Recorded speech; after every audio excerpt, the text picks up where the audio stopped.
అమ్మమ్మ ఒక రాత్రి చెట్టు కింద కూర్చుని పిల్లలు మరియు యువతులకి కథలు చెప్తున్నారు. ఆమె చుట్టూ సన్నని చలికాలం, ఆకాశంలో మంత్రించిన చంద్రుని కాంతి.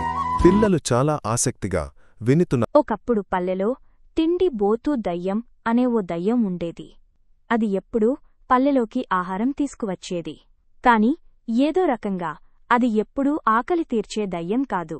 సరిగ్గా చెప్పాలంటే అది కొంతమంది పెద్దలను మాత్రమే తినిపించేది.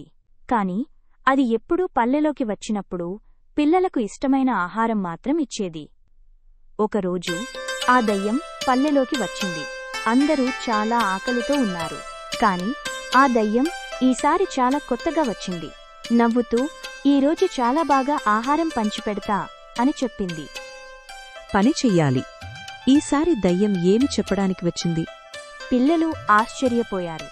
ఎందుకంటే ఆ దయ్యం కొత్తగా ఒక చిట్కా ఇచ్చింది. అది చెప్పింది, మీరు రాత్రిపూట ఆహారం పంచుకుంటే గుండె కూడా పంచుకోండి అని. గుండె పంచుకోవడమంటే? అనుకుంటున్నారు కదా. గుండె పంచడమంటే మనకు మంచి ప్రేమ మరియు దయతో ఉంటూ మన దగ్గర ఉన్నవాటిని ఇతరులకు అందించడమే. మనం గుండె పంచడం నేర్చుకోవాలి. ఈ మాట పిల్లలకు పెద్ద పాఠాన్ని ఇచ్చింది. నిజంగా మనం ఆహారం పంచుకోవడం కాకుండా మన గుండెను కూడా పంచుకోవడం చాలా ముఖ్యం. నిజమే. ఆహారం మాత్రమే కాదు, మన గుండెను కూడా పంచుకోవడం చాలా ముఖ్యం. మొత్తం ఈ కథ ఒక పెద్ద పాఠం నేర్పించింది. మనం చేసే ప్రతి మంచి పని, స్నేహం, దయ మన జీవితంలో ఎలా మార్పు తీసుకొస్తోందో అది చూపించు. ఈ కథను ఎప్పటికీ మనం గుర్తుపెట్టుకుంటాం.